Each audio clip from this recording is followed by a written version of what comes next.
What's the point of getting strong? Is it just for aesthetics? Is it just to look good? What's the point of getting mentally and emotionally strong? Is it for when times are easy? For when weakness is needed? When do you need strength? You need strength for hard times. In the midst of a battle, in the midst of a war, that's when you need to be strong. In the most chaotic times.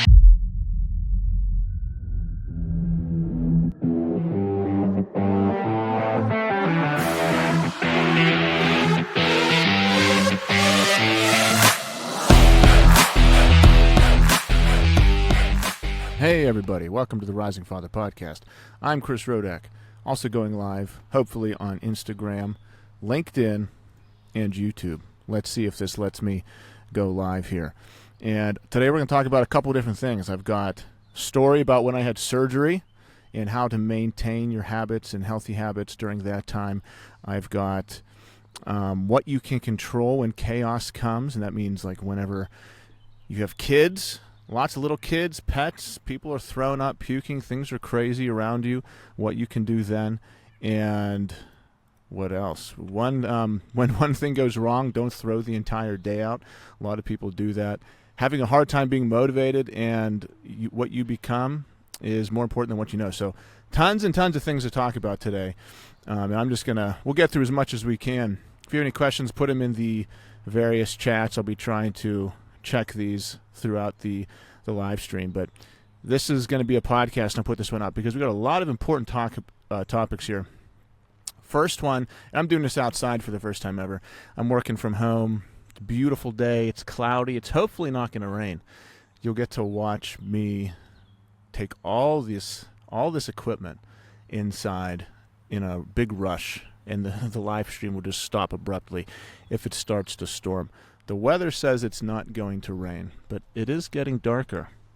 So it's nice out right now. As you can tell, it's nice out right now, but it is getting cloudier and a little windier. So we'll see if I can get through this podcast outside. I like working outside, and the change of environment helps my motivation. If the environment changes, then I am much more motivated. If I'm walking through the woods, if I'm with my dog, if I'm doing workouts, if I just came from my cold plunge is right next to me. Sauna's out here. Like when I'm in the sunshine, I make better content. I coach better. I have more wise things to say, just because purely my environment changes. I go from a dark room to beautiful outside. Especially when I'm walking through the woods, taking a hike. I feel really good. It changes the thoughts that come to my head. That's a really quick way to change your attitude, your emotions, how you think about things. I've got a little exercise trampoline right next to me every 20, 30 minutes or so. I post it on my stories, just what I'm doing, just bouncing up and down on my trampoline to get the blood flowing. And even when I was a teacher last year, in between classes, I had a huge auditorium right next to me, and I would get up, go to the auditorium, 5-10 minutes, just run up and down the aisles to get that blood pumping, and it got me in a better mood. So anyway, I'm going to start out with a story of when I had surgery right here on my shoulder. And this is a pivotal point in my life. First ever major surgery I've ever had. I got it from lifting weights like an idiot when I was in high school and college. Too much weight, bad form, and it just destroyed my tendons, as many of us guys used to do. When we were in high school, it was just, how much weight can you lift? Oh, your buddy can lift 10 more pounds. Let's lift 10 more pounds and try it. My elbows were out too high. My shoulders were up. Just bad bench press form, bad dumbbell press form. And my little bicep tendon kept on slipping out of its groove. You have bicep tendon spreads into two little tendons here, and they slide up and down a groove. And every time I was doing these dumbbell presses and shoulder presses, it kept on slipping out and shredding until finally I was trying to do overhead shoulder presses, and I could barely lift up any weight. It was very, very painful, and I couldn't sleep. Went to a doctor, got an MRI, went to a surgeon. He said, yeah, your bicep tendon is shredded. And I went into surgery, got that repaired. He went inside, and when I was all done, after it was all sewed up, he said, your bicep tendon was hanging on by a thread, and he found a hole in my rotator cuff. So he had to fix the hole in my rotator cuff. He had to chop off one of the bicep tendon, one of the tooth strands, anchor it into my shoulder bone. But now it feels great. It's a little messed up still. If you look at when I occasionally will post a back photo of myself with my shirt off, you can see my right shoulder blade and musculature is different than my left, and that's never going away. There's nothing I can do about that. But I'm still at my strongest point in my life right now. I'm still the strongest I've ever been. Not the most flexible. I can't move my arms. I can't throw a ball really good. If I shoot a basketball, it goes a little bit to the left because my elbow can't come in. So it has messed me up a little bit, but I haven't allowed it to destroy me because I'm constantly working on my fitness and flexibility and strength. So it's getting better. But anyway, I went and got surgery, and I was in pretty good shape before the surgery. Decent shape. Not like I am now, but I was in pretty good shape because I was still doing jiu-jitsu for about 1.5, maybe 2 years, somewhere around there. My timelines are slightly variable. So 1 to 2 years I was doing jiu-jitsu, and then I said I need to get this taken care of because I was 31, like I said, timeline's variable, 31, 32 years old, and I said I want to get this surgery done so that by the time I'm mid-30s, my shoulder is taken care of. I don't want to wait until I'm 40 and then get my shoulder surgery done and then have a 2-year recovery and just have it be 42 by the time. Like, I'm glad that right now I'm turning 37 in a couple weeks, and I'm glad that my shoulder is full strength right now at 37. Had I continued to wait, I'd be starting the process now. So I'm very happy I did it back then. And there's guys who go to my jiu-jitsu gym, and I know plenty of guys have shoulder issues, and they say, I'm just not going to get an MRI. I'm afraid of what's in there. And what happens is the older you get, it takes your tendons longer to heal. More arthritis develops, and any type of tendon type of surgery takes longer and longer to heal and to fix. And sometimes if you wait too long and you're in your 60s, 70s, and you have that kind of injury, they say there's nothing we can do. There's nothing for my little hook to sew into. There's nothing to attach here. There's no tendons left. There's no muscle left. There's nothing. So we have to just let it go. So this happened. And like I said, today I'm talking about multiple topics. I'm starting off with a story about having surgery. If you have any comments, just put them in there and I'll answer it as I go. But here's why I'm bringing this story up, because I let this surgery define who I was at the time. Instead of saying, this surgery limits this one part of my life, the other 100 things I can continue to do, I said, because I'm getting a surgery, I can now not do these 100 things, which is a lie. I could have kept on eating healthy. I could have done leg workouts. And I did leg work. I was doing the knees over toes program for a little bit. I continued to do that, but then I made some BS story why I had to stop. I could have continued to work on speaking, worked on business things, and worked on other parts of my life, but I allowed a lot of those things to stop because I said, well, I'm in recovery, so I need to recover and not do anything. So that's the beginning part of this podcast, is that story. It's gonna link everything together. So I allowed this little bit of chaos to define who I was, and I said, this chaos is stopping me from doing these 100 things that build me. Instead of saying, this little bit of chaos is going to stop me from doing one of the things that build me, which is upper body workouts. Even with a sling on, I could have continued to do body weight squats. I just did the Murph yesterday with my wife. My legs and ass are killing me. I am dead right now. I could have done many body weight squats, but I stopped. I could have been on a very strict diet plan, and I could have been in a caloric deficit every single day, and I could have maintained a shredded physique. I could have. But I said, no, this chaos is stopping me from doing all of these things. Now, here's how it applies to all of you and me in other parts of my life. We will be in very chaotic times in our life, especially if you have little kids. Some people I hear say, I can't start working out because life is too chaotic right now. I can't start tracking my food and meal prepping because I don't have the time right now. I can't blank, I can't start this business because of blank, because life is chaotic. When do you need strength, first off? What's the point of getting strong? Is it just for aesthetics? Is it just to look good? What's the point of getting mentally and emotionally strong? Is it for when times are easy? For when weakness is needed? When do you need strength? You need strength for hard times. In the midst of a battle, in the midst of a war, that's when you need to be strong. In the most chaotic times. So if you're someone who's saying, I want to start working out, I want to start transforming my life, I want to start doing all these things, but life's too crazy right now. Then why do you want to do it anyway? Then why do you want to even start? Is it so that when you're laying on the beach holding a mojito that you just look good? That's not when your family needs you. The point of building yourself is to build your family. It's so that you can show up as a better husband and father, as a better business owner, as a better leader. When do you need a leader? You need a leader when times are tough. You need a leader when chaos is hitting. We use the term the lighthouse in my program all the time. When the waves are crashing, when the storm is coming, when the hurricane is there, that is when you need a leader. So you need to build yourself for the crazy times. So if life is chaotic for you, this is when your family needs you to work on yourself, not later.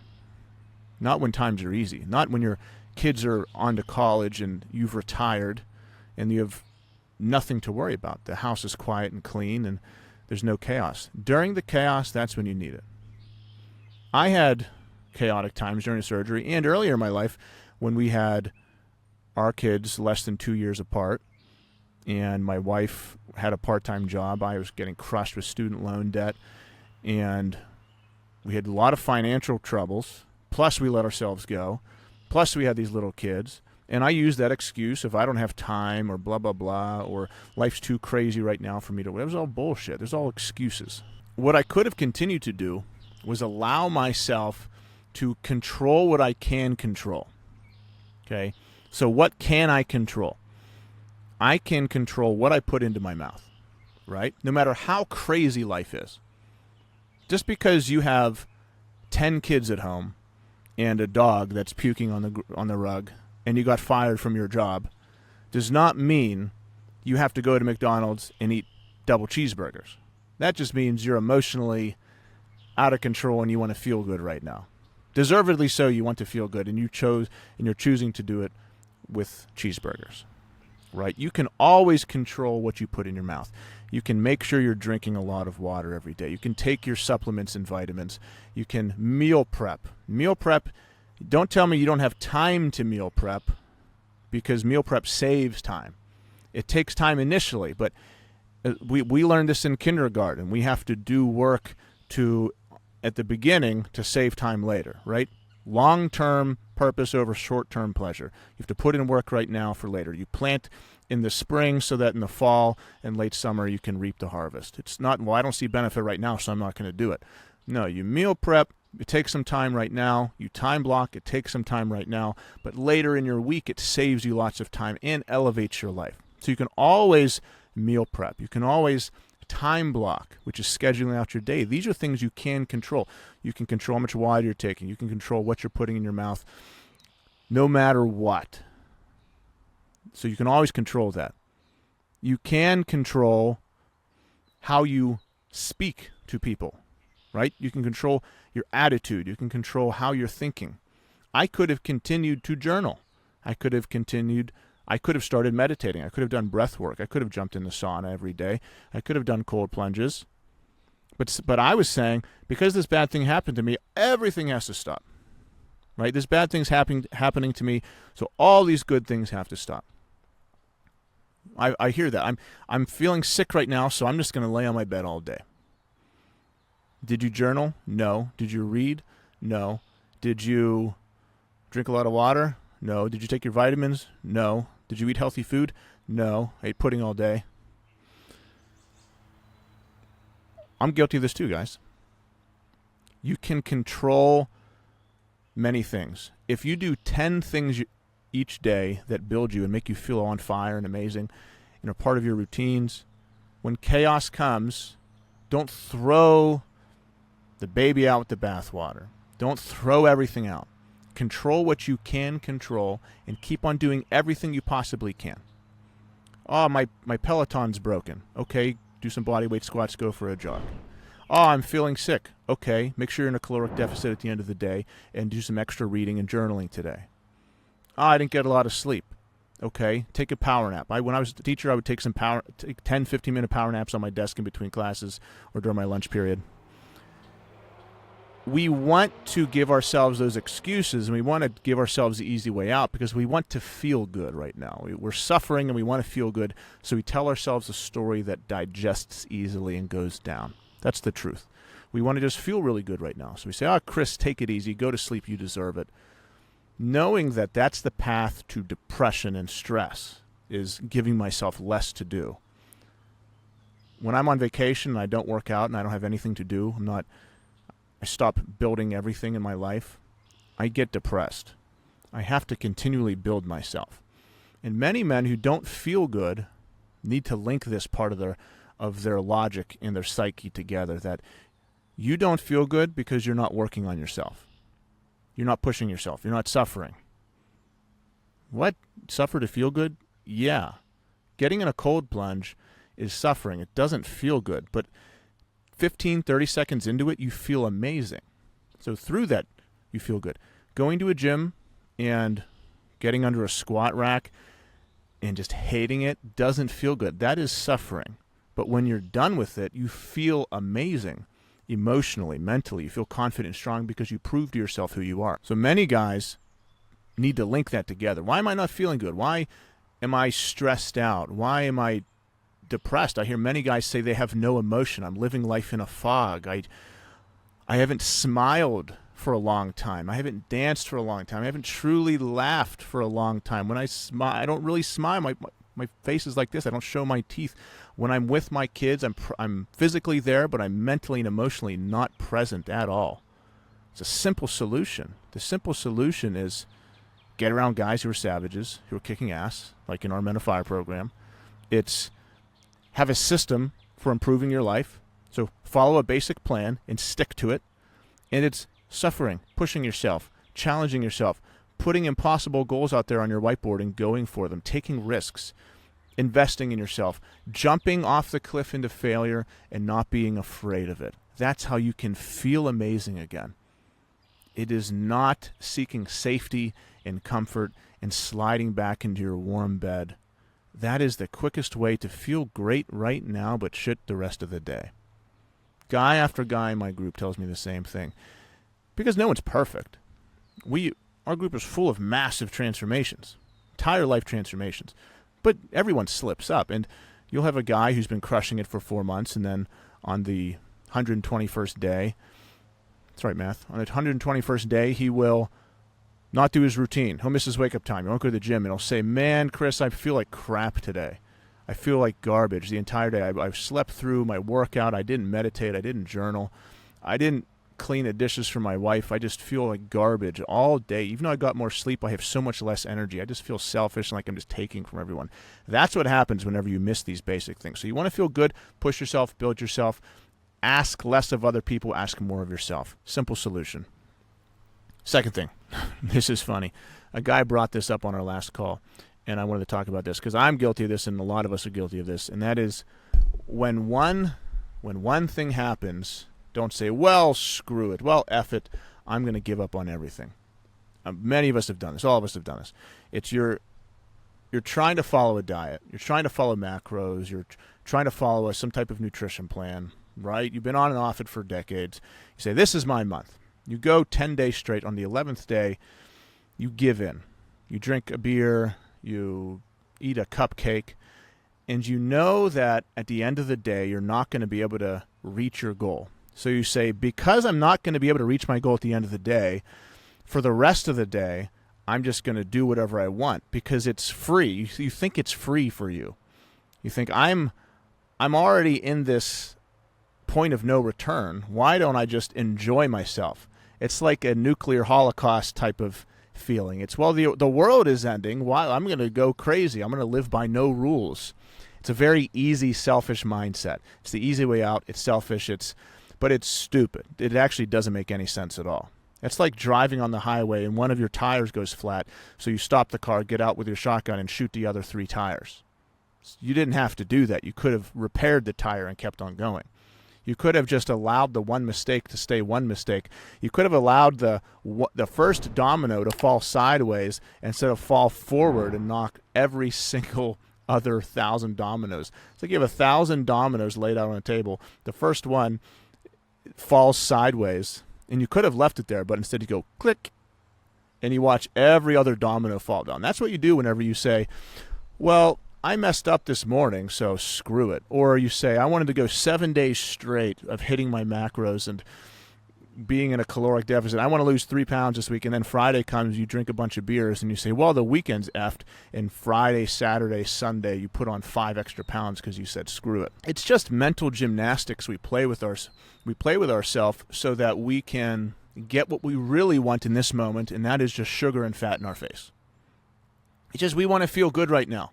So we will convince ourselves of anything to get sugar. We talked about this also on our call, is guys who say, me, I've done this in the past, guys in my group who said it, we call each other out on it. Lots of guys do this. And what we do in my group is we call each other out on our lies and bullshit so that we can make massive improvements. That's why the guy I posted a couple of days ago has been in our group for less than 4 months, and he went from fat to an 8-pack. Because we don't just focus on bicep technique and macros. We focus on the psychological, emotional hurdles that keep us stuck, the real things that matter, because you know what to do. You know what to do to get shredded. Eat less food, work out, drink a lot of water. Boom, there you go. You don't need to pay for anything. But that's the least important part of it. The most important part of it is your psyche. It's your mindset. Are you positive? Are you negative? Are you still holding on to some trauma from your father? Do you always lie to yourself? Do you have a huge ego? What's your identity? These are the things that matter that we dig into on our calls, and that's what my coaching's all about. And what we talked about last call was we called this specific thing out that guys do to each other to keep themselves stuck, as they say, well, I went 5 straight days sticking to my macros and nutrition. It was my daughter's birthday, and she offered me a cupcake, so I had to say yes because I'd be a bad father if I didn't eat that cupcake. Bullshit. You just wanted a cupcake. You just wanted to put that icing down your throat. You just wanted some fat and some sugar. Don't throw your family under the bus and say they're the reason. We said we're not doing that. We're not accepting that anymore.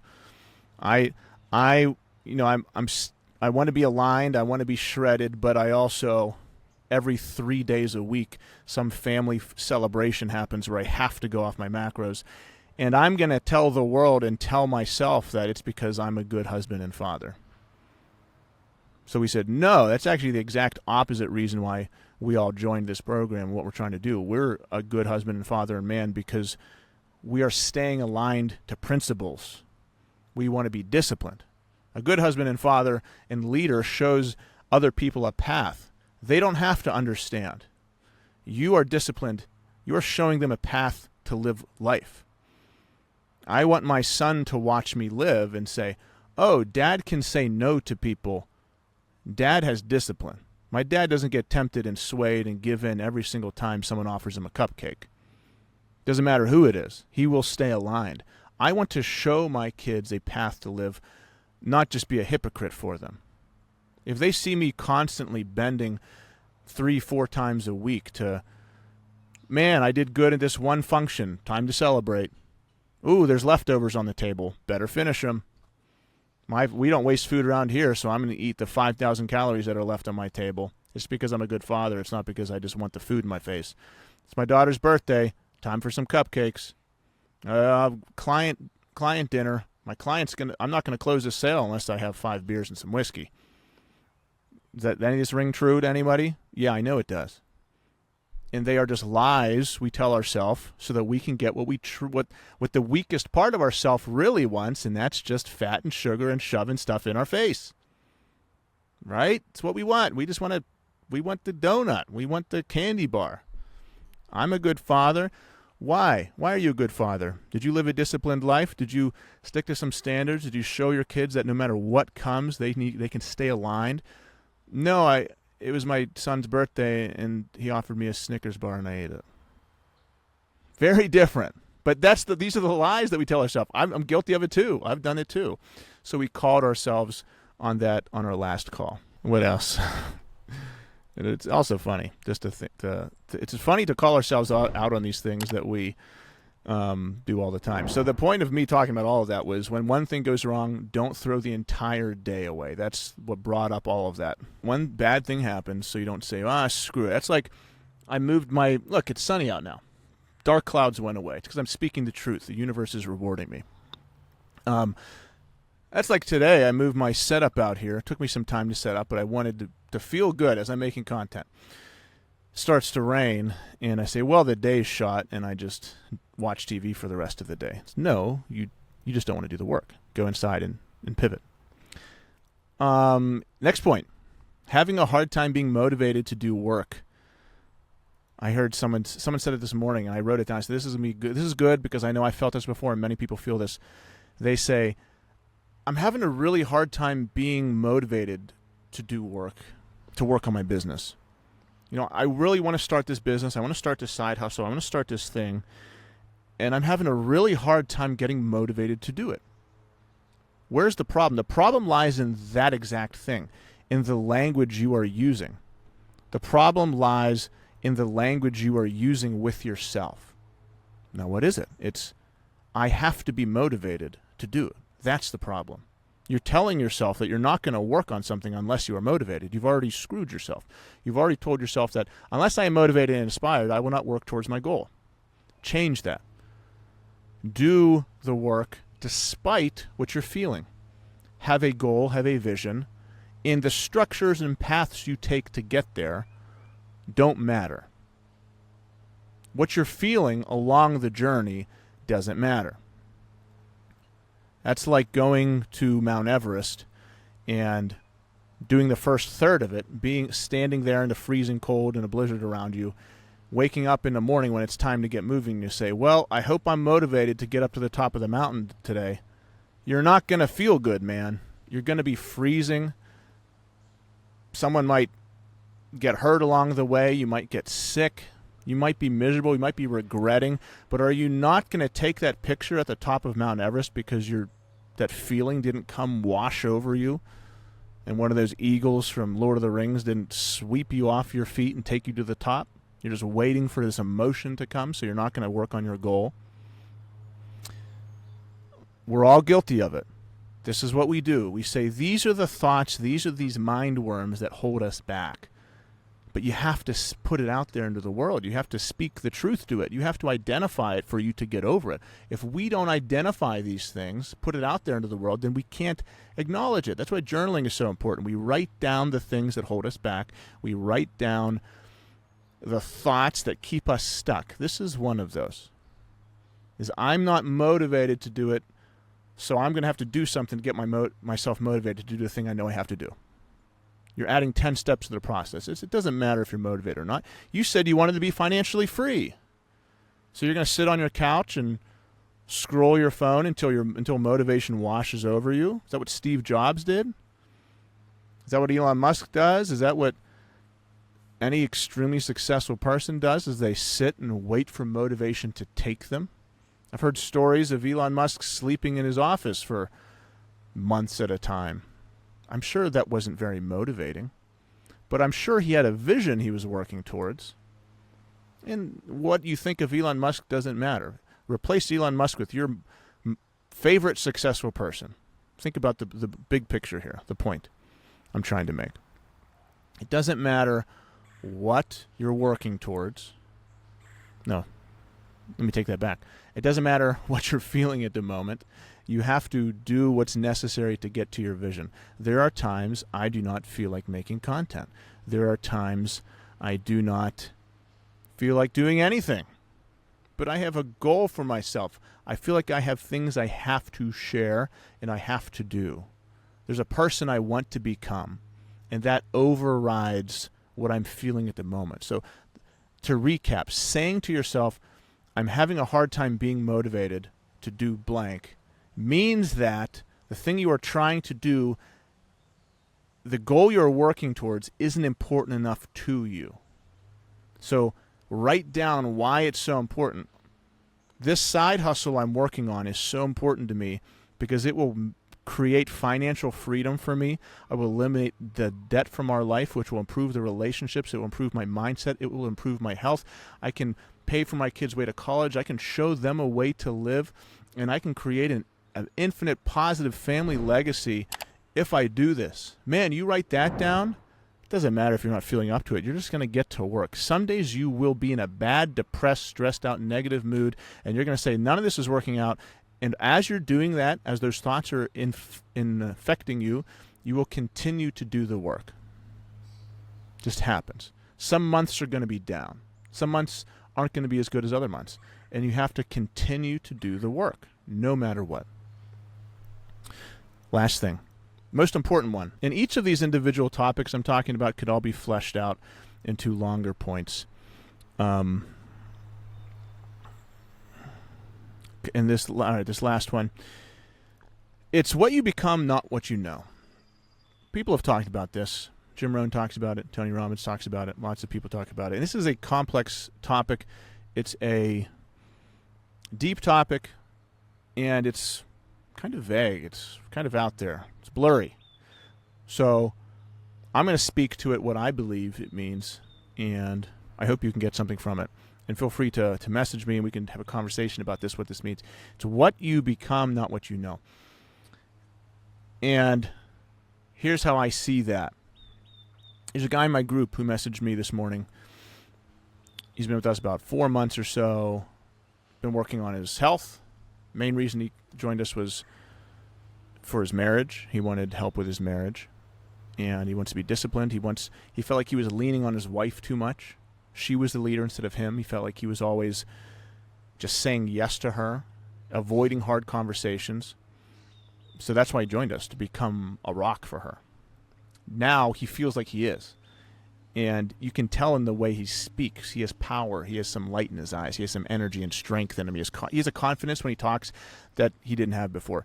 On our group Zoom calls, we've got 20-plus people from around the world there, all sharing these things, and he will raise his hand and speak wisdom to the group. He couldn't do that 4 months ago, but he's doing that now.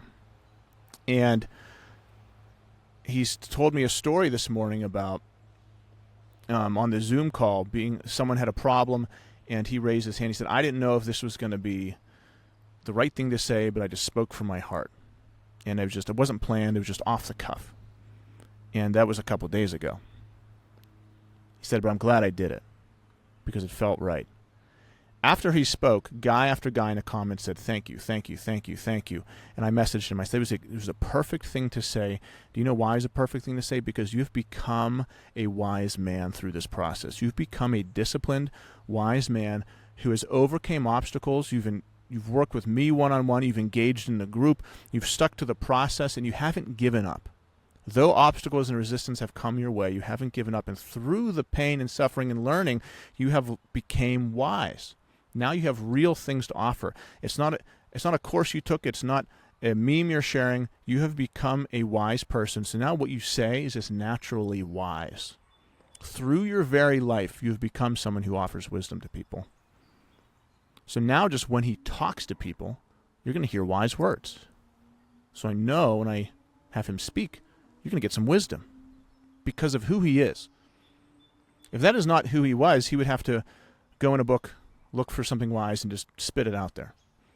Because he avoided the pain, he avoided the lessons, he medicated when he felt bad, instead of pushing himself and building through that.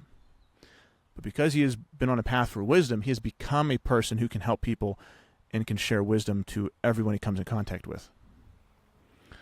When I choose to work with people in my business, it is purely based on who they are as a person. It is, are they disciplined? Are they positive? Are they wise? Are they a good communicator? It's who they are. Because if they are a quality individual, I know everything they touch is going to be quality. I was thinking of, we were at Disney World, and like I said, just regardless of how you feel about Disney, Disney is a extremely high quality company, right? in terms of the systems and everything they touch, they make sure it's very, very quality. So a couple months ago, we were in Disney World. Every single thing in there was quality. They made sure there was quality controls because people at the top are making sure everything's quality. Jocko, that's another person. Every product he creates, I feel, is just amazing. I haven't had a Jocko product that I haven't loved. His new product, Jocko Molk, M-O-L-K, is unbelievable. It's so good, especially the sweet cream coffee. It's so damn good. Free advertisement. Amazing. But why is that everything he comes out with is quality? Is it because he read a book on how to have good quality supplements and protein shakes? No, it's because he's a quality person. If Jocko Willink was fat, undisciplined, slept until 9 every day, wasn't in the military, didn't have healthy habits, didn't constantly work on himself, do you think his products would be what they are? No. Even if you replaced Jocko right now with the current infrastructure of his business with the person I just described, what would happen to the company? Because you might say, well, he wouldn't have any of those things if it wasn't for the previous things. Sure. So if you swap who he currently is with the current I just described, that undisciplined, sloppy person, what would become of the company? It would crumble. The geese wouldn't be as quality because every single thing that owner touches would be less. That's why business owners out there, you have to be personally disciplined because every single thing you touch will be affected.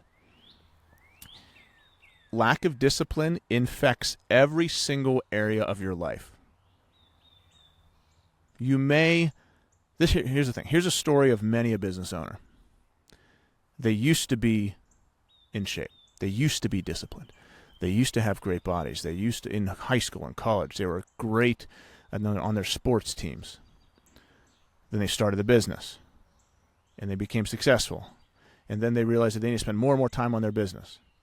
So they were spending 12, 14, 16 hours a day on their business, stopped working out, stopped being disciplined, stopped focusing on everything else in their life, and 5, 10 years goes by. They got married and had kids along the way. Then they look at their life and they realize they're fat, they're out of shape. Their wife hates them. They have no connection with their kids. And their employees aren't respecting them anymore. But right now they have a lot of money coming to make. Right now they have a good income stream. Many, many business owners have told me this story. So why did that happen? Along the way, they went all in on their business and stopped worrying about who they are as a person. They've rotted as a person and only focused on one thing. Now I've talked to business owners who were at that point, and then 5, 10 years have passed. And what do they tell me? They say that eventually lack of discipline infects everything. The business starts to crumble. The marriage crumbles or falls apart or gets divorced. The kids hate them. They themselves fall apart. So instead of everything rising at once, they focused on one thing, neglected everything else that matters. And because who they are as a person crumbled, every other part of their life eventually crumbles. And you can fake it for a while. You can fake it for a while for sure. But you know that when you go to sleep at night, it's cold and tense between you and your wife. You look back on things you said to your kids and you have regret. You know that your employees don't respect you. And you look at yourself in the mirror and you don't respect that man. You're crumbling. Everything is crumbling. So what do you do then? You have to turn your focus from the outside and turn it on you. You have to build yourself. You have to make yourself become that man again who deserves success, who attracts successful people to him. You have to become somebody. Not what you know, it's who you are. I truly believe that with all of my being. And I told that to the guys in my group who came to my men's retreat. I said, this retreat will reflect who I am as a person. It will be, if I'm undisciplined, sloppy, then that's what this retreat is going to be. It will be as inspiring as I am. Same thing with my business and everything I touch. It will reflect who I am as a man, as a person. I know that the success of my business will reflect accurately the success of my habits, of my routines, of the standards I hold myself to, of my the relationship with my wife, the relationship with my kids. They will all reflect who I am as a person. Nothing will come unearned. So I hope that makes sense. If it doesn't, we can have a conversation about it. Feel free to message me. These are the kind of things we talk about in my program, Men of Fire.